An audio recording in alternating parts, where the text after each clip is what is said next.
রাজনীতির ঐক্য নাকি অনৈক্যের রাজনীতি, আবারও চেতনা আর ট্যাগিংয়ের বাংলাদেশ, নাকি এবার সাম্য ও সম্প্রীতির বাংলাদেশ? সব মিলিয়ে কোন দিকে দেশ, কোন দিকে রাজনীতি, বিশেষ করে ছাত্র রাজনীতি?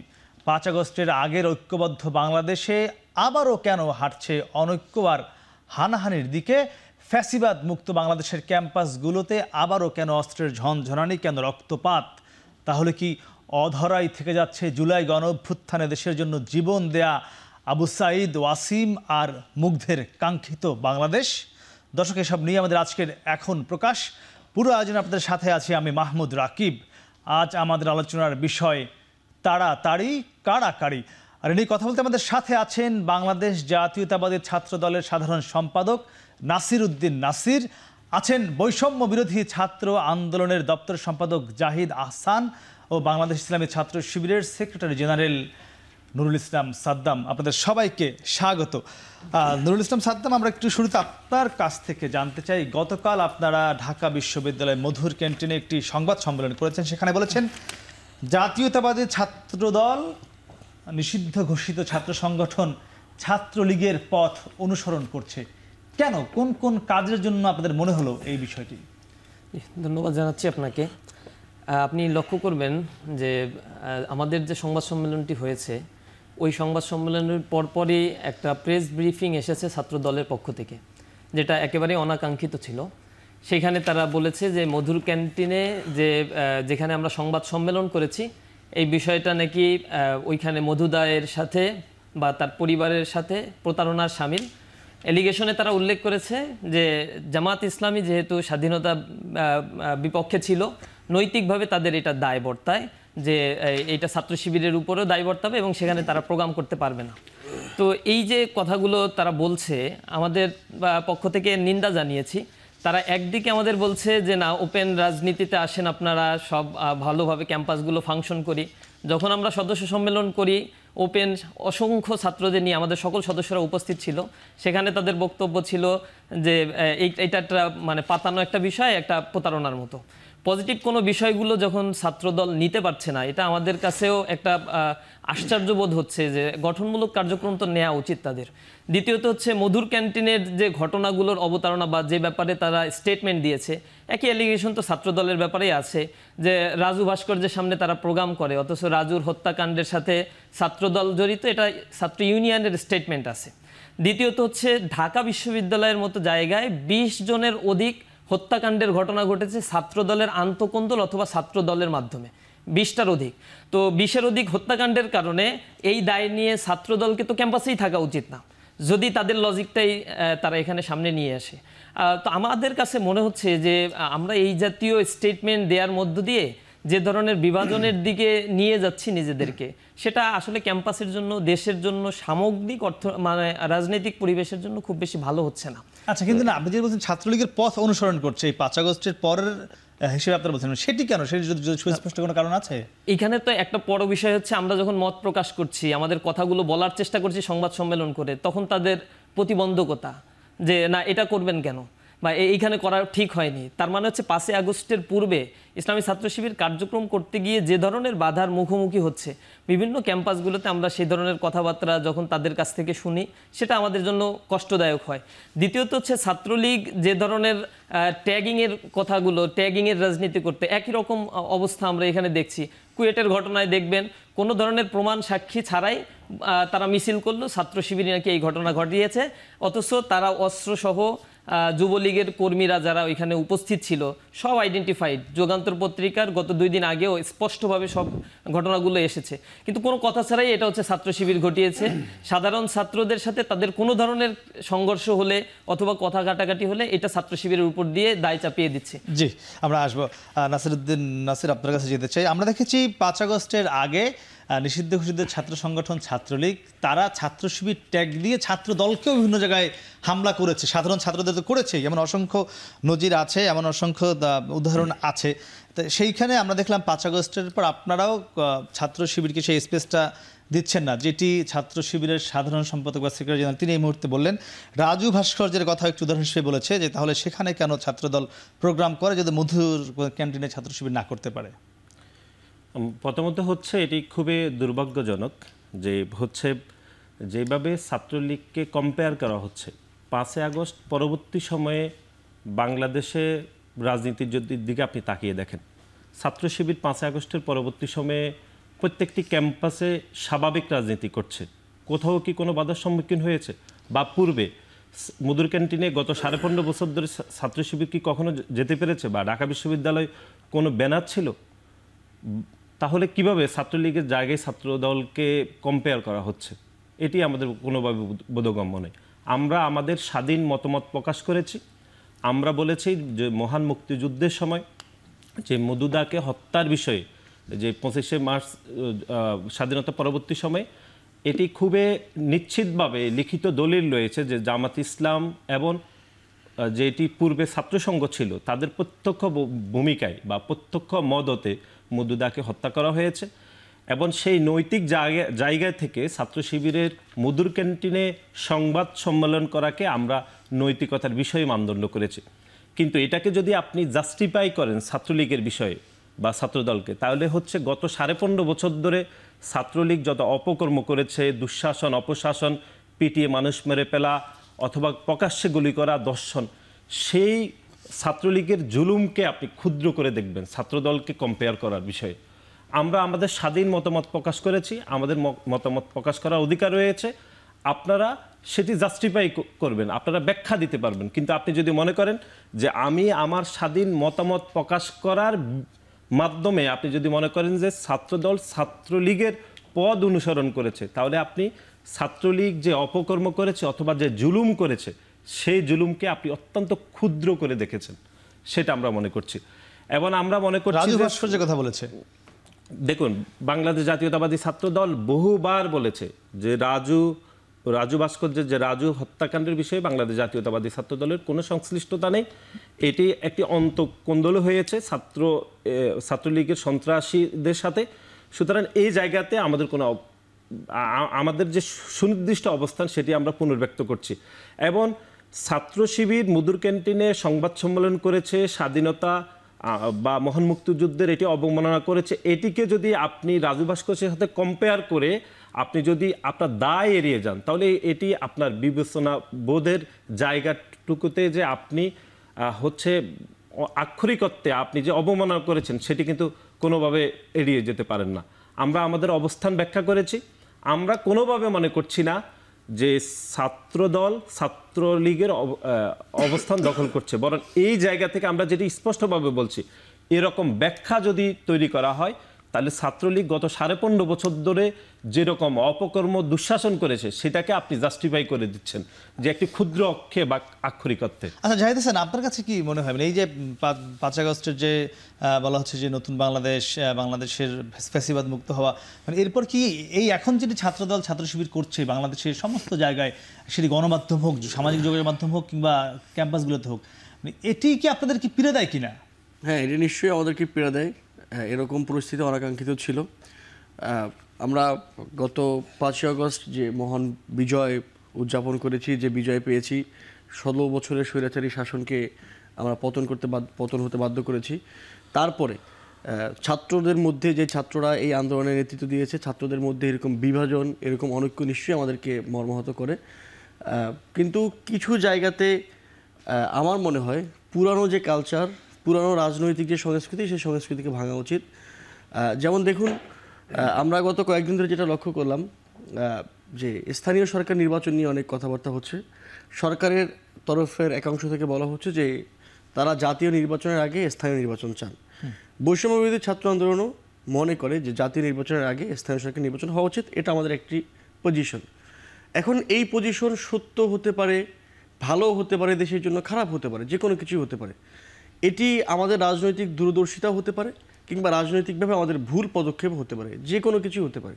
সেটি নিয়ে বাংলাদেশের অন্যান্য রাজনৈতিক দল, সেটি বিএনপি হোক, জামাত ইসলামী হোক, ছাত্রদল হোক, শিবির হোক, যে কেউ সমালোচনাও করতে পারে। সেসবের ব্যাপারে আমরা পরিপূর্ণ উদার। কিন্তু আপনি যদি এইরকম একটি রাজনৈতিক পজিশনকে শুধুমাত্র স্থানীয় সরকার নির্বাচন আগে হবে নাকি জাতীয় নির্বাচন আগে হবে, এইরকম একটা পজিশনের জন্য যে কোনো একজন ব্যক্তিকে, যিনি এই গণ অভ্যুত্থানে সামিল ছিলেন, তাকে মুক্তিযুদ্ধ বিরোধী, তাকে মুক্তিযুদ্ধের চেতনা বিরোধী এরকম ট্যাগিংয়ের ভিতর দিয়ে যান, এইটা আসলে আমাদেরকে আওয়ামী লীগের যে দুঃশাসন তার ভিতরে নিয়ে না গেলেও কোনো না কোনো একভাবে সচেতন কিংবা অবচেতন মনে করায় যে আমরা আবার কি আওয়ামী লীগের দিকে হাঁটছি কিনা, এটা সন্দেহ। এইটা আসলে আওয়ামী লীগের আমলে বসবাস করছি ব্যাপারটা এমন নয়। আমরা দেখলাম গত কয়েকদিন ধরে বিএনপির বেশ উচ্চ পর্যায়ের কয়েকজন নেতা, আমরা যখনই এই কথাগুলো নানাভাবে ব্যক্ত করেছি যে আমরা মনে করি নানা কারণে নানাবিধ বিষয়ে নানাবিধ প্রেক্ষাপটের কারণে মনে করি যে জাতীয় নির্বাচন আগে স্থানীয় সরকার নির্বাচন হওয়া উচিত। আমরা দেখলাম যে বিএনপির কয়েকজন উচ্চ পর্যায়ের নেতা তারা আমাদেরকে মুক্তিযুদ্ধ বিরোধী চেতনা, মুক্তিযুদ্ধ চেতনাবিদ ইত্যাদি বলছেন। দেখুন, মুক্তিযুদ্ধ বাঙালি কিংবা বাংলাদেশিদের জীবনে অন্যতম গুরুত্বপূর্ণ অধ্যায়, অন্যতম ঐতিহাসিক গুরুত্বপূর্ণ অধ্যায়। আমরা যেটা দেখেছি আওয়ামী লীগ এটাকে একটা চেতনার ভাণ্ডার বানিয়ে, এটাকে একটা চেতনার জায়গা বানিয়ে বাংলাদেশের মানুষকে বরং মুক্তিযুদ্ধের যে আশা আকাঙ্ক্ষা, সেই আশা আকাঙ্ক্ষাকে দূরে নিয়ে গিয়েছে। সুতরাং একই জিনিস যদি বাংলাদেশে আরেকবার হয় তাহলে আমাদের মধ্যে সুরটা আরেকবার। যে আমি একদম বুঝতে পারছি না স্যার, আমি আবার আপনার কাছে ফিরতে চাই। এই যে কথাগুলো বললো জাহিদ হাসান, আমি সঙ্গে কিছু যুক্ত করতে চাই মুক্তিযুদ্ধ নিয়ে। বেগম খালেদা জিয়া বিএনপির চেয়ারপারসন, উনি 2015 সালে একটি ইসলামী ছাত্র শিবিরের একটি স্মরণিকার একটি বইতে তিনি একটি বাণী দিয়েছেন। সেখানে তিনি লিখেছেন, আমি একটু পড়ে শুনি আপনাকে। তিনি লিখেছেন, দেশের ক্রান্তি লগ্নে বিভিন্ন সময় সরকারের যে কোনো অনিয়মের বিরুদ্ধে তাদের কঠোর আন্দোলন আবারও স্মরণ করিয়ে দেয়। 52-র ভাষা আন্দোলন, 69-এর গণঅভ্যুত্থান, 71-এর স্বাধীনতা সংগ্রাম আর 90-এর স্বৈরশাসক বিরোধী আন্দোলনের ছাত্র রাজনীতির গুরুত্বপূর্ণ ভূমিকার কথা। ছাত্র শিবিরকে নিয়ে বেগম খালেদা জিয়ার এটি একটি বাণী 2015 সালে। এটি হলো আপনার গত 5 বছরের বাংলাদেশ ইসলামী ছাত্র শিবির যে এই স্মারক প্রকাশ করতে যাচ্ছে জেনে আমি আনন্দিত হই এবং এই উদ্যোগ নেওয়ার জন্য আমি তাদেরকে আন্তরিক অভিনন্দন জানাই। এটি ছিল তার প্রথম লাইন। মানে 2008 সাল থেকে বা 2010 সাল থেকে 15 সাল পর্যন্ত যে নির্যাতন হয়েছে তা নিয়ে একটি স্মারক বের করেছিল। এখানে আপনাদের যে মাদার সংগঠন তাদের চেয়ারপারসনের কথা এটি। জাহিদ হাসান বলছিল মুক্তিযুদ্ধ নিয়ে এখনও একটি দল সে আগের মতোই চেতনার কথা বলছে। সামাজিক যোগাযোগ মাধ্যমে এই কথাগুলো আসছে, মানে আসলেই কি তাই? আবার নতুন করে কি বিএনপি বা ছাত্রদল সেই মুক্তিযুদ্ধকে ব্যবহার করতে চাচ্ছে দেশের রাজনীতির জন্য? না, আমি কোনোভাবে মনে করছি না যে ব্যবহার করতে চাচ্ছে। আমরা যেটি মনে করছি সেটি হচ্ছে, জনাব জাহিদ যেটি বললেন সেটি হচ্ছে স্থানীয় ইলেকশন অথবা ন্যাশনাল ইলেকশনের বিষয়ে বিভিন্ন দল তাদের মতামত ব্যাখ্যা করছেন। আমাদের দলের পক্ষ থেকেও এই বিষয়ে সুস্পষ্ট ব্যাখ্যা রয়েছে। ব্যাখ্যা দিতে গিয়ে হয়তো অনেকে অনেকভাবে সেটিকে সংজ্ঞায়িত করছে। আমরা যেটি মনে করছি সেটি হচ্ছে এই গণঅভ্যুত্থান পরবর্তী সময়ে বাংলাদেশের মানুষের যে একটি কমন কনসেনসাস তৈরি হয়েছে, বিশেষ করে ন্যাশনাল ইলেকশনের বিষয়ে, সেটি হচ্ছে একটি জনগণের সরকার যত দ্রুত তৈরি হবে তত বেশি একটি মানে হচ্ছে একটি গ্রহণযোগ্য দিকের দিকে দেশকে এগিয়ে নিতে পারবো। বিশেষ করে এখন আপনি দেখেছেন যে আইন শৃঙ্খলার বিষয়ে এক ধরনের অবনতি হচ্ছে, দ্রব্যমূল্যের চরম ঊর্ধ্বগতি হচ্ছে। সেই জায়গা থেকে আমাদের দলের পক্ষ থেকে বারবার সুস্পষ্টভাবে বলা হয়েছে যে একটি জনগণের সরকার প্রতিষ্ঠা করার জন্য যাবতীয় পদক্ষেপ খুব দ্রুত ব্যবস্থা গ্রহণ করা উচিত বলে আমরা মনে করছি। এর বাইরে আপনি যেটি বলেছেন সেটি হচ্ছে, দেখুন ছাত্র শিবির নিয়ে খালেদা জিয়ার একটি মন্তব্য পড়ছিলাম, আমরা যেটি মনে করছি সেটি হচ্ছে ছাত্র শিবির এর সাথে আপনি অনেকেই এটি বলে থাকেন যে বাংলাদেশ জাতীয়তাবাদী ছাত্র দলের যে নীতি আদর্শের বিষয়ে আমরা মনে করছি যে আমরা দ্বিমাত্রিকভাবে রয়েছি। ওনারা ওনাদের নীতি আদর্শ গ্রহণ করছে, আমরা আমাদের নীতি আদর্শের পথে চলছি। এবং গত 15.5 বছর ধরে বাংলাদেশ জাতীয়তাবাদী ছাত্র দল প্রকাশ্যে গণতান্ত্রিক রাজনীতি আচরণ করেছে এবং বাংলাদেশে ছাত্রলীগের বিপক্ষে যে কয়টি ছাত্র সংগঠন প্রকাশ্যে গণতান্ত্রিক রাজনীতি করেছে তার মধ্যে বাংলাদেশ জাতীয়তাবাদী ছাত্র দল অন্যতম। কিন্তু এখন এই গণঅভ্যুত্থান পরবর্তী সময়ে এসে আমরা মনে করছি ছাত্র শিবির যেরকম রাজনীতি করছে সেটি এক কথায় যদি আমরা মনে করি সেটি হচ্ছে, ধরুন বিভিন্ন ক্যাম্পাসগুলোতে স্বাভাবিক রাজনীতি যেগুলোতে ছাত্র শিবিরের অবস্থান রয়েছে, আমরা যদি সহজ করে বলি, ধরুন চট্টগ্রাম বিশ্ববিদ্যালয় অথবা রাজশাহী বিশ্ববিদ্যালয় অথবা ইসলামিক বিশ্ববিদ্যালয় যেটি কুষ্টিয়াতে রয়েছে, সেগুলোতে মোটা দাগে ছাত্র শিবিরের রাজনীতিগত চলমান রয়েছে। সেগুলোতে আপনি দেখবেন যে ছাত্র শিবির পক্ষ থেকে কখনোই যে দলীয় ছাত্র রাজনীতি বন্ধ করতে হবে বা হচ্ছে এরকম কোনো হাইপ তৈরি করা হয় না। কিন্তু যেই সকল বিশ্ববিদ্যালয়তে তুলনামূলক ছাত্র শিবিরের রাজনীতি দৃশ্যমান নয়, সেই সকল বিশ্ববিদ্যালয় থেকে ধরুন এক ধরনের হাইপ তোলা হবে যে এসব বিশ্ববিদ্যালয় রাজনীতি বন্ধ থাকতে হবে। ধরুন আমরা যদি খুলনা প্রকৌশল এবং প্রযুক্তি বিশ্ববিদ্যালয় অথবা খুলনা বিশ্ববিদ্যালয়, সেই জায়গাতে আপনি দেখবেন যে ছাত্র রাজনীতি বন্ধ রাখতে হবে, এটি শিবির থেকে বারবার বলা হচ্ছে বা কিন্তু রাজশাহীতে কি বলা হচ্ছে না? সাধারণ শিক্ষার্থীদের কথিত ব্যানার ব্যবহার করে ছাত্র শিবির সেটি করছে, কিন্তু সেটি রাজশাহী বিশ্ববিদ্যালয়ে আপনি কখনো শুনবেন না। জানতে চাচ্ছি চট্টগ্রাম বিশ্ববিদ্যালয় আপনারা করছেন খুব যুক্তি দিয়ে বলেছে, কিন্তু উদাহরণ দিয়ে বলেছে, এটি কেন করছেন আপনারা? না এটা ভাইয়ের হয়তো নিজস্ব মতামত হতে পারে। এটা আমাদের এমন না যে কুয়েটে ইসলামী ছাত্র শিবিরের কখনো একক আধিপত্য ছিল অথবা কখনোই ছিল না, বা ছাত্রদলের একক ছিল না। রাজশাহী ইউনিভার্সিটিতে অনাকাঙ্ক্ষিত ঘটনা ঘটেনি, চিটাগাঙে ঘটেনি, বা আরও অনেক জায়গায় তো ঘটেনি। যেই জায়গাগুলোতে সংঘর্ষ বা এই ঘটনাগুলো ঘটেছে এর ব্যাক হিস্ট্রিটা খুবই খারাপ। আপনি দেখবেন বুয়েটে যে অত্যাচার ছাত্রলীগ করেছে, কুয়েটের হিস্ট্রি আমার বাড়ির পাশে, তো আমি এটা খুব ভালোভাবে জানি। ধরে ছাত্রদেরকে পিটিয়ে মাথা ফাটিয়ে দিয়েছে, কিডনি ড্যামেজ হয়ে যাচ্ছে, এরপরে ধরে নিয়ে জেলখানায় তাদেরকে দিয়েছে। অনেক রিকোয়েস্ট করার পরেও চিকিৎসা নিশ্চিত করতে পারে। ছাত্রলীগ করেছে, এমন ট্রমাটাইজ করে ফেলছে ছাত্র রাজনীতিকে, যার ফলে 5 আগস্টের পরে ওই জায়গাগুলোতে ছাত্রলীগের কারণেই ছাত্র রাজনীতির ব্যাপারে একটা নেগেটিভ পারসেপশন তৈরি হয়েছে। এবং হাতে গোনা, বিশেষ করে ইঞ্জিনিয়ারিং বিশ্ববিদ্যালয়ের মধ্যে কুয়েট এবং বুয়েটের ব্যাপারটা হচ্ছে খুবই সেন্সিটিভ ছিল। ছাত্ররা প্রচুর নির্যাতনের শিকার হয়েছে ছাত্রলীগ কর্তৃক। ইভেন খুলনা প্রকৌশল বিশ্ববিদ্যালয়ের একটা বড় ঘটনা হচ্ছে, ওইখানে ছাত্রলীগের কারণে, তাদের প্রেশারের কারণে একজন টিচার পর্যন্ত এখানে কুয়েটের যে বিষয়টা, ছাত্র শিবির এখানে তো ইনভলভ কোনোভাবেই না। আমরা তো এটা বারবার বলার চেষ্টা করছি, এবং প্রত্যেকটি ক্যাম্পাসে সুস্থ রাজনীতির কথা আমরা বলছি। আমরা রাজনীতি বন্ধের পক্ষে না। বুয়েটের ব্যাপারেও আমাদের বক্তব্য হচ্ছে প্রশাসনকে রাজনীতি বন্ধ, এটা হচ্ছে সাংবিধানিক অধিকার ক্ষুণ্ণ করা হচ্ছে। আমরা বলছি যে প্রয়োজনীয় সংস্কার করেন, একটা নীতিমালা তৈরি করেন, সামাজিক একটা কন্ট্রাক্টের মধ্যে আসেন যে এই ক্যাম্পাসে রাজনীতি করতে গেলে এই বিষয়গুলো ফলো আপ করতে হবে, ফলো করে তোমাদের অনুসরণ করে রাজনীতি করতে হবে। এটা তো আমরা বারবার বলছি।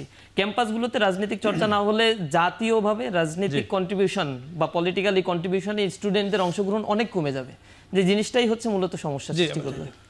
দেখুন, আমরা একদম সুস্পষ্টভাবে বলছি, এখানে ব্যক্তিগত কোনো আক্রমণ করা হচ্ছে না। আপনি যখন খুব ইন্টারমিডিয়েট লেভেলে পড়তেন, বা আমরা যখন ইন্টারমিডিয়েট লেভেল থেকে পড়তাম, যখনই রাজনীতির বিষয়ে আমাদের সামান্যতম জ্ঞান শুরু হয়েছে, তখন থেকে আমরা জানি খুলনা বিশ্ববিদ্যালয় একটি রাজনীতিক মুক্ত বিশ্ববিদ্যালয়। কিন্তু আমার ভাই যিনি বসে রয়েছেন, জনাব সাদ্দাম, রাজনীতিক মুক্ত বিশ্ববিদ্যালয় পড়ে রাজনীতি করে তিনি ছাত্র শিবিরের সাধারণ সম্পাদক হয়েছেন। আমি বলছি, এটি বাংলাদেশের সাধারণ শিক্ষার্থীদের সাথে এই গত 50 বছরে বাংলাদেশের সবচেয়ে বড় প্রতারণা হয়েছে। রাজনীতিক মুক্ত বিশ্ববিদ্যালয় পড়ে তিনি গোপনে রাজনীতি করে তিনি ছাত্র শিবিরের সাধারণ সম্পাদক হয়েছেন। তার পাশেই খুলনা প্রকৌশল এবং প্রযুক্তি বিশ্ববিদ্যালয় সেম প্যারালাল অবস্থা হয়েছে। প্রকাশ্যে গণতান্ত্রিক আমি বলি যে খুলনা বিশ্ববিদ্যালয়ের আমরা জানি রাজনীতি মুক্ত ক্যাম্পাস, সেখানে লেখাপড়া করে রাজনীতি না করে কিভাবে শিবিরের একদম দ্বিতীয় স্থানে আজকে আপনি বসলেন, সে উত্তরে আমি জানাবো। দর্শক, তারা নিচ্ছি ছোট বিরতি, ফিরছি একটু পরে, সঙ্গে থাকুন।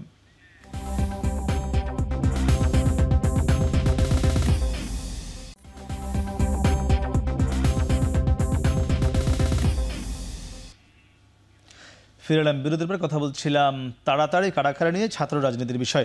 যে আমরা ছিলাম নুরুল ইসলাম আপনার কাছে, ছাত্রদলের সাধারণ সম্পাদক, যে আপনি রাজনীতি মুক্ত ক্যাম্পাসে পড়ে কিভাবে আজকে ছাত্র শিবিরের মধ্যে একটি বড় সংগঠনের একদম কেন্দ্রীয় কমিটির সেক্রেটারি জেনারেল হলেন। প্রথমত বিষয় হচ্ছে, খুলনা ইউনিভার্সিটিতে আমি পড়াকালীন সময় ইউনিভার্সিটির কোনো হলে আমি কখনো থাকি নাই। আমার বাড়ি ইউনিভার্সিটি থেকে জাস্ট 4-5 মিনিটের রাস্তা। আমি বাড়ি থেকেই লেখাপড়া করেছি। ইসলামী ছাত্র শিবিরে আমি যখন যোগদান করেছি, বা আমাদের সর্বোচ্চ শপথ যেটাকে আমরা মেম্বার বলি, আমি মেম্বার হয়েছি ইন্টারমিডিয়েট ফার্স্ট ইয়ারে থাকতে। তো ফার্স্ট ইয়ার শেষ করেই, তার মানে ইউনিভার্সিটিতে আমি ভর্তি হয়েছি, তখন আমি ইসলামিক ছাত্র শিবিরের অলরেডি সদস্য, এবং আবাসিক এলাকাতে আমার একটা দায়িত্ব ছিল, সে দায়িত্ব পালন করতাম। আমি ইউনিভার্সিটি যেতাম, আমার লেখাপড়ার বাইরে ইউনিভার্সিটির সাথে আমার কোনো এঙ্গেজমেন্ট ছিল না। আমি বের হয়ে আসতাম, এমন কোনো প্রমাণ তার কাছে হয়তো নাই, বা কারো কাছেই নাই। ইউনিভার্সিটি প্রশাসন থাকলে তো অবশ্যই আমাকে, না আমি একটু ক্লিয়ার করি, সেটা হচ্ছে ইউনিভার্সিটির প্রশাসন কখনো আমাকে শোকজও করেনি, অথচ আমি ইউনিভার্সিটিতে ক্লাস করে আমার বাড়িতে যেতাম, বাড়িতে থাকতাম। আমি হচ্ছে মহানগরীর কমিটিতে ছিলাম, থানার দায়িত্ব পালন করেছি আবাসিক এলাকায়। এরপরে ইউনিভার্সিটির লেখাপড়া যখন শেষ হয়েছে, এরপরে আমি হচ্ছে খুলনা মহানগর সভাপতি ছিলাম। এরপরে আমি আরো নর্দার্ন ইউনিভার্সিটিতে পড়েছি, ঢাকা ইউনিভার্সিটিতে পরপর 2টা ডিগ্রি এখনো পড়াশোনা করছি। আমি কেন্দ্রে যখন দায়িত্ব পালন করেছি, টোটালি হচ্ছে ঢাকা ইউনিভার্সিটিতে পড়াশোনা বা নর্দার্ন ইউনিভার্সিটিতে MBA করা। এই টাইমেই হচ্ছে আমি মূলত মানে কেন্দ্রীয় কমিটির দায়িত্ব পালন করি এবং খুলনা মহানগরীর সভাপতির দায়িত্ব পালন করি। এর আগ পর্যন্ত ইউনিভার্সিটির কোনো অ্যাক্ট আমি ভায়োলেট করেছি এমন কোনো প্রমাণ দিতে পারবে না। ইউনিভার্সিটি অ্যাক্টে এই কথা একটা বারের জন্য উল্লেখ নাই যে খুলনা ইউনিভার্সিটিতে পলিটিক্স চলবে না। এখানে সিন্ডিকেট বোর্ডে একটু ক্লিয়ার করি, আপনি একটু বুঝতে পারবেন। সিন্ডিকেট বোর্ডে প্রথম সভায় ছাত্রদের দাবির পরিপ্রেক্ষিতে ওইখানে সবাই নির্ধারিত হয় যে ক্যাম্পাসে ছাত্র রাজনীতি করতে পারবে না কেউ। 18 সালে এসে আরেকটা অধ্যাদেশ সম্ভবত এখানে অ্যামেন্ডমেন্ট হয়েছে যে খুলনা ইউনিভার্সিটিতে পলাকালীন সময়ে কেউ ছাত্র রাজনীতির সাথে যুক্ত থাকতে পারবে না। আমি তৎকালীন সময় 18 সালে খুলনা ইউনিভার্সিটির কোনো ছাত্রও ছিলাম না, আমার লেখাপড়া তখন শেষ হয়েছে। আচ্ছা আচ্ছা, আরেকটা বিষয়, এই যে বারবার কিন্তু বলা হচ্ছে, আমরা দেখছি 5 আগস্টের পর ঠিক না গত 1-1.5 মাস ধরে ছাত্রদল বারবার বলছে আপনাদেরকে আকারে ইঙ্গিতে প্রকাশ্যে অপ্রকাশ্যে গুপ্ত সংগঠন, মানে মাঝে মাঝে মনে হয় না যে এই তকমাটা কিভাবে কাটানো যাবে? এখন তো মানে বাংলাদেশের ছাত্র শিবিরের রাজনীতি করতে বাধা নাই এখন আর কোথাও, এখনো এই কৌশল কেন? এই কথাটা তো কেউ নিচ্ছে না, ছাত্ররা স্বাভাবিকভাবে এটা নিচ্ছে না। আমি বলার চেষ্টা করছি তাদের যে লজিকের কারণে আমাদের গুপ্ত সংগঠন বলে, লজিকটা হচ্ছে যে ছাত্রলীগ থেকে ছাত্র শিবিরে 2-1 জন এসেছে তার প্রমাণের কথা তারা বলে, যদিও এটা অলরেডি আমরা ব্যাখ্যা দিয়েছি এবং ব্যক্তি ব্যাখ্যা দিয়েছি। এই একই ব্যাখ্যার উপরে ভিত্তি করে আমি যদি বলি অন্তত 10 থেকে 15টা ঘটনা, তাদের তো এমনি কমিটি খুবই কম দেয় সারা দেশে, অনেক কম কমিটি আছে তাদের। এর মধ্যে থেকে ঢাকা বিশ্ববিদ্যালয়ে আমাদের 132টা কমিটি আছে সারা দেশেই। 1 সপ্তাহের মধ্যে আমরা কমিটি দেই, এটা আপনাদের পক্ষে সম্ভব হবে না। বললেন আমরা গত 1 সপ্তাহে বাংলাদেশের প্রায় 500-এরও অধিক শিক্ষা প্রতিষ্ঠানের কমিটি দিয়েছে প্রকাশ্যে প্রেস রিলিজের মাধ্যমে। এখন টিভিতে প্রতিদিন পাঠাচ্ছি, এখন টিভিতে প্রতিদিন পাঠাচ্ছি। আপনি জিজ্ঞেস করেন, আমি কথাটা একটু শেষ করি, আপনি ইন্টারফেয়ার আপনার কথা আপনি পরে বলবেন। শুনে জি। তো মানে এইখানে যদি তাদের অ্যালিগেশনটা এইভাবেই হয় যে ছাত্রলীগ থেকে ছাত্র শিবিরে গেলে গুপ্ত সংগঠন, তাহলে ছাত্র দল থেকে মানে ছাত্রলীগ থেকে যখন ছাত্র দলে অনুপ্রবেশ করে, জাহাঙ্গীরনগর বিশ্ববিদ্যালয় পত্রিকায় আসছে 13 জনের ঘটনা, ঢাকা বিশ্ববিদ্যালয়ে 5 জনকে সাসপেন্ড করেছে, কবি নজরুল বিশ্ববিদ্যালয় এই নাটোরের ঘটনা, এই ঘটনাগুলো প্রমাণ করছে তাহলে ছাত্রলীগের মধ্যে ছাত্র দলেরও লোক ছিল, এখন হচ্ছে তারা প্রকাশ পেয়ে কমিটিতে আসছে। এত যাচাই বাছাই করার পরেও তাদের কমিটিতে যদি থেকে যেতে পারে তাহলে কি পরিমাণে ছাত্রলীগের মধ্যে এখনো আছে, তাহলে গুপ্ত সংগঠন আসলে কারা? এখান থেকে তো স্পষ্ট হয় তার সংজ্ঞায়ন অনুযায়ী। আমি বলছি না তারা গুপ্ত সংগঠন, এই সংজ্ঞায়নগুলো বা এই কথাগুলো যখন বলে মানুষের মনে তো এই প্রশ্নগুলো তো আমি যেমন তাকে বললাম যে গুপ্ত সংগঠনের যে তাদের তকমা বের করে আপনাদেরকে বলা হয়, যেমন প্রায় বিভিন্ন অনুষ্ঠানে টেলিভিশনেও আমরা দেখি যে আপনাদেরকে বলা হয় চাচাদের সংগঠন, অছাত্রদের সংগঠন। মানে এটিও কি মনে হয় না যে এই ঠিক মানে ছাত্রদলে তো নেতাকর্মীর অভাব নেই, লক্ষ লক্ষ নেতাকর্মী পুরো বাংলাদেশে রয়েছে, ছাত্ররা রয়েছে, মানে যারা একদম কারেন্ট ছাত্র, মানে তাদেরকে দিয়ে কেন আপনারা দিচ্ছেন না কমিটি? একদম সহজ করে বলি, বাংলাদেশে যে কয়টি ছাত্র সংগঠন রয়েছে ছাত্র শিবির সহ সেই সব কয়টি ছাত্র সংগঠনের শীর্ষ পদে যারা রয়েছে ইনক্লুডিং আমি, কেউ স্বাভাবিকভাবে রেগুলার স্টুডেন্ট নয়, আপনাকে নিশ্চিত করলাম। এবং সেটি জনাব এখানে সাদ্দাম রয়েছেন, ওনাদের সভাপতি জনাব জাহিদ এর আগে যিনি ছিলেন উনি আমার 1 বছরের জুনিয়র ছিলেন, এবং ছাত্র ইউনিয়ন, ছাত্র ফেডারেশন, সমাজতান্ত্রিক ছাত্রপণ, কেউ তাদের ওই সংগঠনের শীর্ষ নেতৃত্বদের কেউ রেগুলার স্টুডেন্ট নয়, এটা আমি একটা শতভাগভাবে নিশ্চিত করলাম। এর বাইরে আমি যেটি বলতে চাই সেটি হচ্ছে জনাব সাদ্দাম এখানে ওনার বিষয়ে যে বক্তব্য দিয়েছেন যে বিশ্ববিদ্যালয়ের অ্যাক্টে কোথাও নাই দলীয় রাজনীতি বন্ধ থাকবে, এটি খুবই ভুয়া যুক্তি, এটি এক ধরনের প্রতারণা। আমরা স্পষ্টভাবে বলছি যে আপনি খুলনা বিশ্ববিদ্যালয় পড়াশোনা করে সেখানে গোপনে রাজনীতি করে আপনি এখন ছাত্র শিবিরের কেন্দ্রীয় সাধারণ সম্পাদক হয়েছেন, এটি খুলনা বিশ্ববিদ্যালয়ের প্রত্যেকটি শিক্ষার্থীদের সাথে প্রতারণা করা হয়েছে, বাংলাদেশের প্রত্যেকটি মানুষের সাথে প্রতারণা করা হয়েছে। এই জন্যই প্রতারণা করা হয়েছে যে খুলনা বিশ্ববিদ্যালয় একটি রাজনীতিমুক্ত বিশ্ববিদ্যালয়, সে বিশ্ববিদ্যালয়ে রাজনীতি চর্চা করতে পারবে না, রাজনীতি করে আমি তো বললাম। আপনি কোথায় পড়েছেন তাহলে? আমি খুলনা ইউনিভার্সিটিতে রাজনীতি করি না, রাজনীতি নাই। না, আপনি খুলনা বিশ্ববিদ্যালয়ে যে অনার্স মাস্টার্স করেছেন ওই সময় রাজনীতি করেন নাই? ওই সময় আমি আবাসিক এলাকার দায়িত্বে ছিলাম, আবাসিক এলাকার দায়িত্বে ছিলাম, ইউনিভার্সিটির কোনো নর্মস ভায়োলেট করিনি আমি। আর খুলনা ইউনিভার্সিটি অ্যাক্টে 1991-এ কোথাও এই কথা লেখা নাই যে খুলনা ইউনিভার্সিটিতে রাজনীতিক বন্ধ থাকবে, এটা সিনেটের সিদ্ধান্ত। তবে ছাত্রদের দাবি পরিপ্রেক্ষিতে না, এটা আমরা মেনে নিচ্ছি। হবে না, আমরা জানি যে খুলনা বিশ্ববিদ্যালয় একটি রাজনীতিমুক্ত বিশ্ববিদ্যালয়, এমনকি এই যে খুলনা বিশ্ববিদ্যালয়ের পাশে এখন খুলনা প্রকৌশল প্রযুক্তি বিশ্ববিদ্যালয় প্যারালালি এখন এই আলাপটা হচ্ছে যে এখানে রাজনীতি বন্ধ করতে হবে। এটির উদ্দেশ্য একটাই, সেটা হচ্ছে ছাত্র শিবিরকে প্যাট্রোনাইজ করা, যে প্যাট্রোনাইজের মাধ্যমে জনাব সাদ্দাম সেখান থেকে সাধারণ সম্পাদক হয়েছেন, সেখানে খুলনা প্রকৌশল প্রযুক্তি বিশ্ববিদ্যালয় একই প্যারালালি আগাচ্ছে। সেজন্য আমরা মনে করছি যে খুলনা প্রকৌশল প্রযুক্তি বিশ্ববিদ্যালয় অবশ্যই রাজনীতি থাকা উচিত, এবং রাজনীতি বন্ধ হলে সেখানে গুপ্ত রাজনীতি হবে, সেখানে জনাব সাদ্দামের মতো করে রাজনীতি করে তারা যদি ছাত্ররা রাজনীতি আবার আচরণ করবে। না চায়, গতকালকে তারা এসে প্রধান উপদেষ্টা কেন বরাবর ছাত্ররা কেন চাইবে? এটি আমি সুস্পষ্ট করছি, বাংলাদেশ জাতীয়তাবাদী ছাত্র দল সেখানে প্রকাশ্যে আমরা ফরম বিতরণ করেছি। খুলনা প্রকৌশল প্রযুক্তি বিশ্ববিদ্যালয়ের শিক্ষার্থীদের কি ঠেকা পড়েছে যে আমাদের ফরম বিতরণে তাদের মাথা ব্যথা হবে? সেখানে আমরা মনে করছি যে বৈষম্য বিরোধী ছাত্র আন্দোলন এবং শিবিরের নেতৃবৃন্দরা উস্কে দিয়েছে পুরো ঘটনা, তারপরে সংঘাত সেখানে কিন্তু আমরা দেখেছি যে আপনাদের ছাত্রদল বা যুবদলের রাসেল, রাকিব, হেলাল, রাজি, নিজাজ, রাহুল, মাসুম নাম এসছে, মানে অস্ত্র সহ, দেশীয় অস্ত্র সহ গিয়েছে।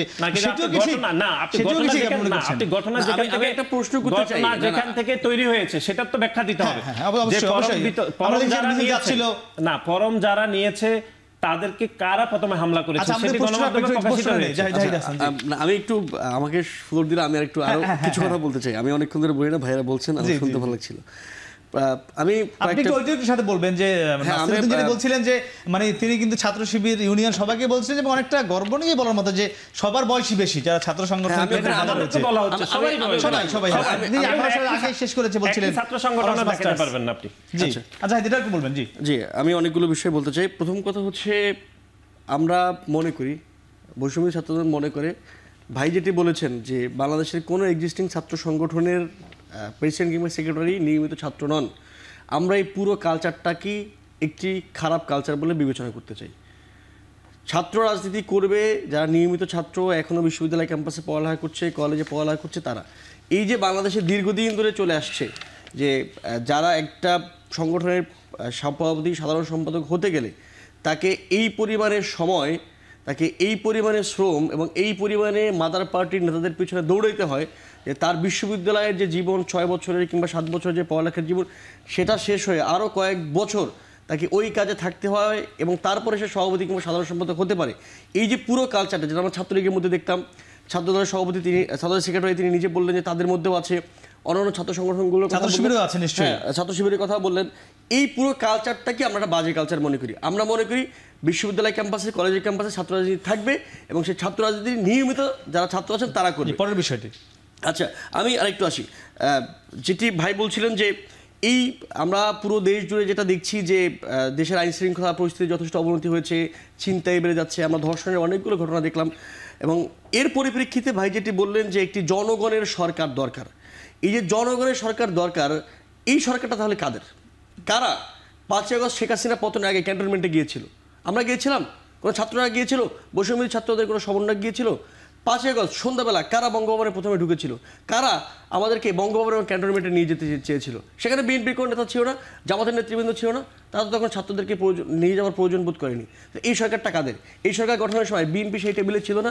এই যে বিএনপি এবং একই সঙ্গে এই সরকারের 3 জন ছাত্র উপদেষ্টার উপরে, 3 জন ছাত্র উপদেষ্টার ঘাড়ে চাপিয়ে, 3 জন ছাত্র উপদেষ্টার ঘাড়ে সকল রকমের দোষ চাপিয়ে বিএনপি এই সরকারে যেই পরিমাণে স্টেক নিয়েছে, সকল স্টেককে তারা অস্বীকার করতে চায়। শুধু 3 জন উপদেষ্টা দিয়ে কিংবা 3 জন উপদেষ্টার অধীনে থাকা 4টি কিংবা 5টি মন্ত্রণালয় দিয়ে একটি রাষ্ট্র চলে, একটি সরকার চলে। অন্যান্য অর্গানগুলো ফাংশন হচ্ছে কাদের দ্বারা? অ্যাটর্নি জেনারেল কাদের? আমরা দেখিনি অ্যাটর্নি জেনারেল বিএনপির সাবেক মানবাধিকার সম্পাদক আমরা না, আমি একটু শেষ করি। এই যে এরকম রাষ্ট্রের বিভিন্ন পর্যায়ে বিএনপির লোকজন থাকার পরেও বারবার বিএনপি এবং ছাত্রদের পক্ষ থেকে যে 3 জন ছাত্র উপদেষ্টার ঘাড়ে, 3 জন ছাত্র উপদেষ্টার ঘাড়ে সকল রকমের দোষ চাপানো হয় এবং বলা হয় যে এই সরকারটি জনগণের নয়, এই সরকারটি সঙ্গে তারা সংশ্লিষ্ট নয়। এই সকল কথাবার্তা বিএনপির পক্ষে পরিহার করা খুবই জরুরি। দ্বিতীয় যে ব্যাপারটি বলা হচ্ছে যে এখন একটি জনগণের সরকার দরকার, জনগণের সংসদ দরকার, তাহলে ছাত্র সংসদ কই? কখনো তো ছাত্রদলের নেতারা এই কথা বলেন না। বাংলাদেশের জনগণের জন্য যদি জনগণের সংসদ লাগে, আমি শেষ করি, বাংলাদেশের জনগণের জন্য যদি জনগণের সংসদ লাগে, তাহলে ছাত্রদের জন্য ছাত্র সংসদের কথা একবার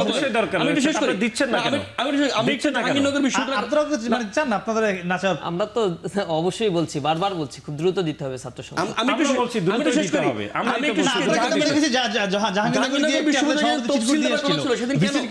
এবং সেখানে কিন্তু তফসিল ঘোষণা হয়নি, এটা কিন্তু গণমাধ্যমে না, সেখানে আমরা একটি সংস্কারের জন্য আমরা একটা লিখিত রূপ দিয়েছি। তো এটাই প্রমাণ করে না যে আমরা নির্বাচন চাই না, আমরা দিতে পারি না। আমরা সংস্কারের জন্য আমরা লিখিত প্রতিবেদন দিয়েছি। দেশে সংস্কার দরকার নাই, দেশের জাতীয় রাজনীতিতে সংস্কার চলছে তো, কেন 11টি সংস্কার কমিশন হয়েছে, 5টি অলরেডি জমা দিয়েছে, বাকিগুলো জমা দিবে।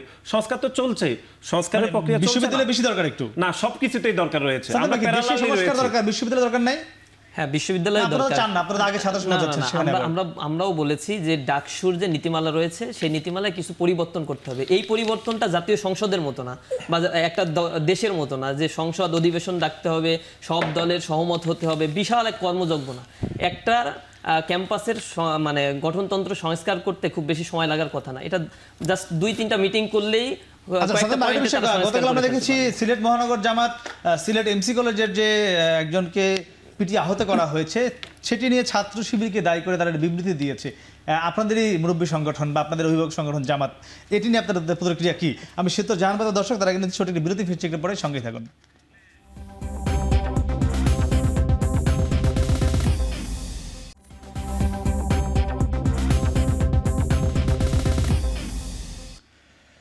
ফিরলাম বিরতির পর, কথা বলছিলাম সাম্প্রতিক বিষয় নিয়ে। আমরা ছিলাম নুরুল ইসলাম সাদ্দাম আপনার কাছে।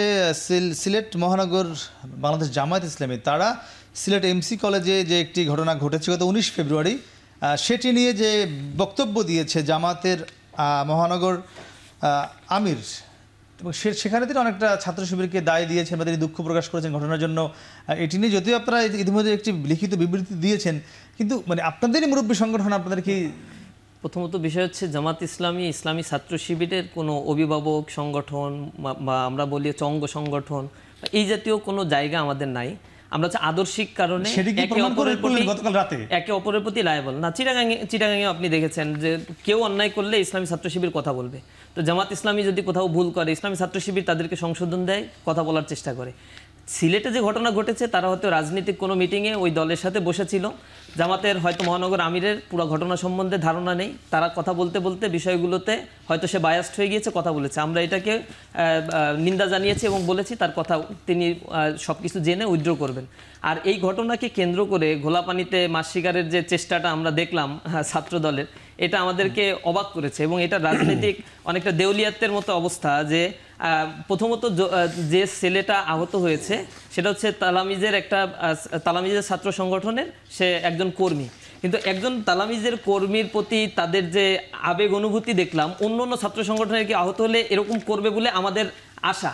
প্রথমত বিষয় হচ্ছে এখানে কোনো ছাত্র শিবিরের কোনো সংশ্লিষ্টতা নেই, কিন্তু এখানে পারস্পরিক একটা কথা কাটাকাটি, একটা কমেন্টসের জের ধরে তাদের ভিতর হয়েছে। এই কথা কাটাকাটি এক পর্যায়ে গিয়েছে যে সে ধাক্কা খেয়ে পায়ে আঘাত পেয়েছে, আর আরেকজন যিনি ধাক্কা দিয়েছেন বা যার সাথে মারামারি হয়েছে তারও হাতে আঘাত লেগেছে, দুইজনই হসপিটালাইজ ছিল। এইটা নিয়ে রাজনীতি করা হয়েছে। ওইখানে মেডিকেল কলেজের অধ্যক্ষ ডাইরেক্ট বলে দিয়েছে যে এইটা খুব বেশি সিভিয়ার কোনো ইনজুর্ড না, সে সকালে স্বাভাবিক ট্রিটমেন্ট নিয়ে চলে গিয়েছে, সন্ধ্যায় আবার তাকে ভর্তি করা হয়েছে, তার প্রেসক্রিপশন চেঞ্জ করা হয়েছে, তাকে দেখতে আবার ছাত্র দলের মেডিকেলের দায়িত্বে যারা আছে তারা এসেছে। এটা নিয়ে ইন্টার্ন ডাক্তারদের মধ্যে একটা সমস্যা হয়েছে, কি কারণে তাকে নিউরো ওয়ার্ডে নিয়ে যাওয়া হলো, কি কারণে তাকে বমির ওষুধ, মাথার ব্যথার ওষুধ দেওয়া হলো। সামগ্রিক বিষয়টাকে একটা ঘোলা পরিবেশ তৈরি করে এখান থেকে একটা ফায়দা হাসিলের রাজনীতি দেখলাম। এটা আমার কাছে মনে হচ্ছে যে একেবারেই মানে রাজনীতি যেটা করা হয়েছে এটা বিকৃত নয়। না, আপনি যেটা বলছেন যে জামাত ইসলামী এবং শিবির একেবারে লায়াবল না, আমরা দেখি যে আপনারা যখন নিজেরা নির্বাচিত হন তখন সেই নির্বাচন কমিশনার থেকে জামাতের কোনো একজন নেতা, ইভেন আপনারা শপথ নেন জামাতের আমির কিংবা সহকারী আমির এরকম কারো হাতে, তাহলে এই সম্পর্কটা কি ভুল আছে? প্রথমত আমাদের নির্বাচন কমিশনার যিনি হন তিনি হচ্ছেন কার্যকরী পরিষদে মানে সকলের মতামতের ভিত্তিতে বাইরে থেকে কখনো হয়েছে যে তিনি জামাতের নেতা নন? না, জামাতের সাথে আমরা অনেকজন শিবিরের সাবেক নেতাকে দেখি যিনি জামাতে থাকেন না। আমার মনে হচ্ছে আমাদের স্ট্রাকচারটা আমি বলি, শিবিরের সাবেক কেউ থাকে ওখানে? অবশ্যই শিবিরের থাকতে হবে, এখানে জামাতের কেউ না। শিবির করা না এমন না, শিবিরের সাথে এখন জামাতের অংশ না, অবশ্যই সাবেক ইসলামী ছাত্র শিবিরের সাবেক কোনো দায়িত্বশীল হতে হবে এবং সাবেক কেন্দ্রীয় সভাপতি হতে হয়। এই জায়গাটা আমরা রানিং থাকলে রানিং তো সে যে কোনো রাজনীতি করতে পারবে, এটা নিয়ে তো আমাদের কথা নাই। আমরা কখনো দেখিনি যে ধরুন আমরা অনেকজন দেখেছি শিবিরের সাবেক সভাপতি কিংবা সাধারণ সম্পাদক যারা পরে জামাতের রাজনীতি করেন, এরকম অনেকজনকে আমরা দেখেছি। কিন্তু আপনাদের নির্বাচন কমিশনার যিনি থাকেন এরকম কাউকে আমরা কখনো দেখিনি যে তিনি একসময় শিবির করেছেন কিন্তু জামাত করেন নাই। এমনই লোকজনকে দেখি, এমনই নেতাদেরকে দেখি। কোনদিন হয়তো দেখতে পাবেন, শুনেন, অধিকাংশই জামাত ইসলাম করে, হয়তো আমাদের তো এটা পরামর্শের ভিত্তিতে হয়, কারো সাজেশনের ভিত্তিতে হয় না। আমরা অনেক ক্রাইটেরিয়া বিচার বিশ্লেষণ করে পর্যালোচনা করা হয় কাকে প্রধান নির্বাচন কমিশন বানাবো আমরা, ভিত্তি করে নির্বাচন কমিশনের অ্যাপয়েন্টমেন্ট দেওয়া হয়। সেটি হচ্ছে সিলেটের এমসি কলেজের ঘটনা নিয়ে জনাব সাদ্দাম যে বক্তব্য দিয়েছেন যে শিবিরের সাথে জামাতের সম্পর্কের বিষয়ে তিনি যে একটি মিথ্যা বর্ণনা দিয়েছেন, সেটি পুরো ঘটনাকে তিনি দামাচাপা দেওয়ার চেষ্টা করছেন। সিলেটের এমসি কলেজে আপনার মনে আছে ছাত্রলীগের সন্ত্রাসীরা, আমাদের মনে আছে যে ছাত্রলীগের সন্ত্রাসীরা স্বামীকে বেঁধে রেখে স্ত্রীকে গণধর্ষণ করার ঘটনা সিলেটের এমসি কলেজে হয়েছিল। এর পরবর্তী সময়ে সিলেটের এমসি কলেজ আবার খবরের শিরোনাম হয়েছে যে ছাত্র শিবিরের নেতৃবৃন্দরা যেই ভিকটিম, যে তাকে গিয়ে হুমকি দিয়েছে যে সেই কেন ছাত্র শিবিরের বিরুদ্ধে স্ট্যাটাস দিয়েছে এবং ছাত্র শিবিরের রক কাটার বিরুদ্ধে কেন স্ট্যাটাস দিয়েছে, এবং তাকে হুমকি দিয়ে বলেছে যে তুমি যেহেতু রক কাটার বিষয়ে স্ট্যাটাস দিয়েছো, তোমাকে আজকে রক কেটে আমরা সেটি সূচনা করব। এবং এরপর বক্তব্য থেকে ছাত্র শিবির না সেটি বলেছে, তো ভিকটিম বলেছে, ইনকিলাব পত্রিকাতে এসেছে, যমুনা টেলিভিশনে এসেছে, এবং লোকাল যে পত্রিকা সিলেট.net সেখানেও এসেছে। কিন্তু ঘটনা হয়েছে ছাত্র শিবির বরাবরই সেই ঘটনা অস্বীকার করেছে। কিন্তু আমরা দেখেছি সিলেটের আমির জনাব ফখরুল ইসলাম সেই ঘটনা যে সত্য সেটি গতকাল তিনি বর্ণনা করেছেন। কিন্তু পুরো ঘটনাতে আমরা দেখছি যে ছাত্র শিবির ঘটনাকে অন্যভাবে বর্ণনা করার জন্য তিনি এখন বলছেন যে ছাত্র শিবিরের সাথে জামাতের সম্পর্ক নাই, এই ধরনের একটি হাইপ তৈরি করা হচ্ছে। এর বাইরে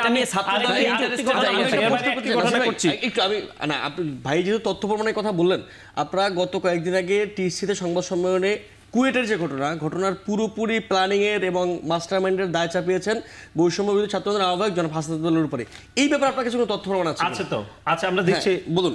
এর বাইরে আমরা ছাত্র শিবিরের বিষয়ে আমরা যেটি মনে করছি যে গতকাল আপনি দেখেছেন আমাদের শহীদ ওয়াসিম যেই কলেজে শিক্ষার্থী ছিলেন, চট্টগ্রাম কলেজে আমাদের ছাত্রদলের নেতৃবৃন্দরা ফরম বিতরণ করতে গিয়েছিল। সেখানে 2 জন ছাত্র শিবিরের কর্মী জনাব রিদওয়ান এবং হানিফ তাদেরকে বাধা দিয়েছে, কিন্তু বলেছে যে সাধারণ শিক্ষার্থী। কিন্তু আমরা আমরা শেষ করি, পরক্ষণে আমরা দেখেছি সামাজিক যোগাযোগ মাধ্যমে তাদের সাথে এই ছবি দেখেছি আমরা, যে ঢাকা বিশ্ববিদ্যালয়ের সর্বশেষ যিনি সভাপতি ছিলেন তার সাথে হাস্যোজ্জ্বল ছবি দেখেছি রিদওয়ান এবং হানিফের, যিনি সাংগঠনিক সফরে গিয়েছিলেন ছাত্র শিবিরের। রিদওয়ান এবং হানিফ তারা কোনো সাধারণ শিক্ষার্থী ছিল না, সবাই ছাত্র শিবিরের কর্মী ছিল। নেতৃত্বে এই ঘটনাটি ঘটেছে, কি প্রমাণ আছে?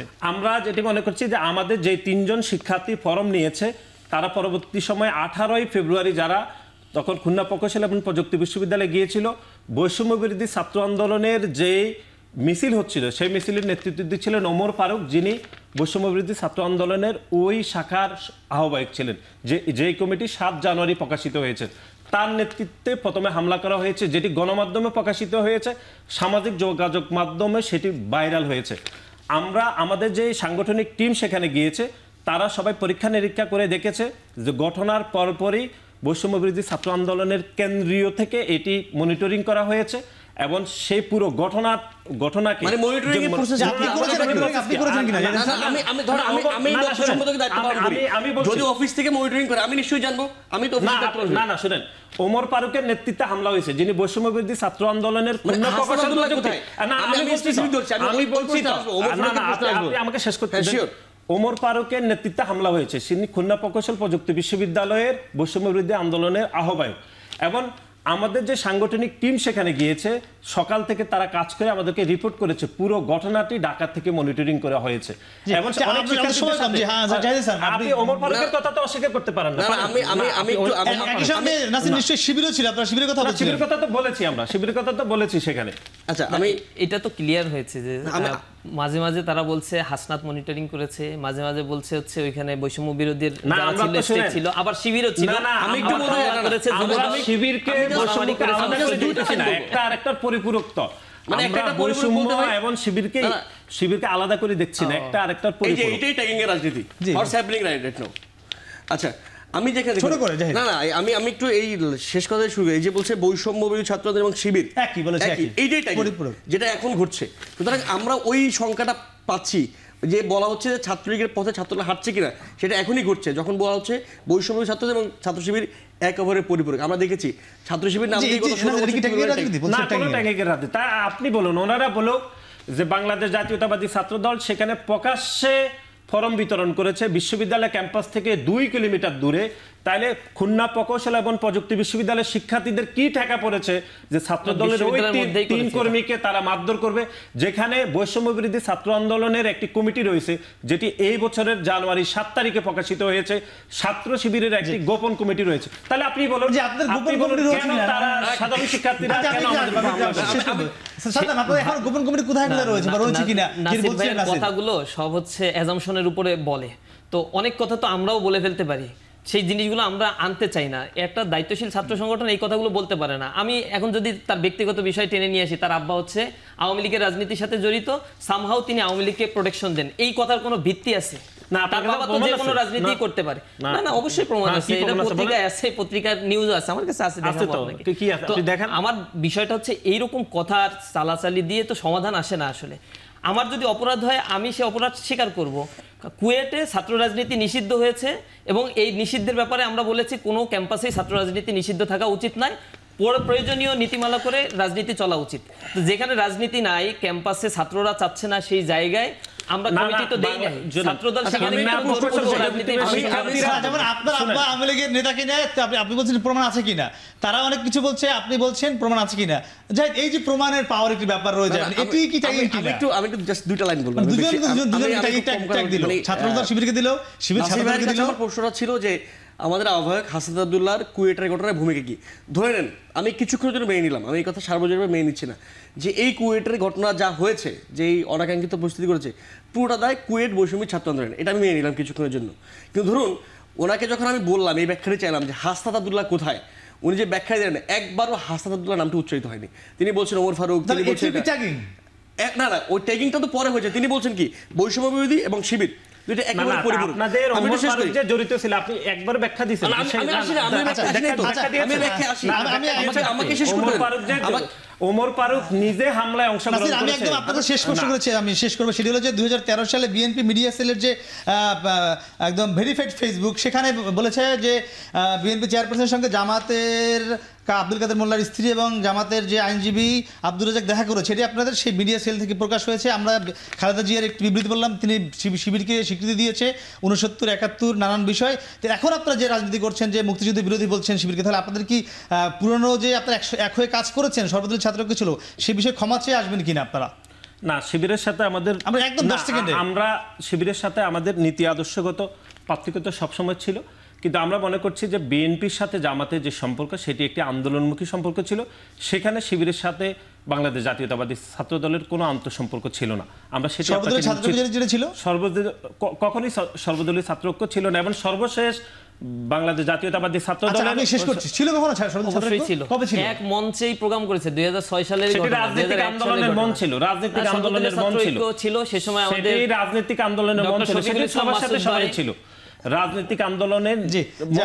আপনাদের তিনজনকে অসংখ্য ধন্যবাদ। দর্শক, আমরা কথা বলছিলাম তিনজন অতিথির সঙ্গে, তারা কিন্তু আসলে শেষ মুহূর্তে গিয়ে ওই দেশ গঠনে একমত বা ঐক্যবদ্ধ হবার কোনো আমরা আশার বাণী এখান থেকে পাইনি।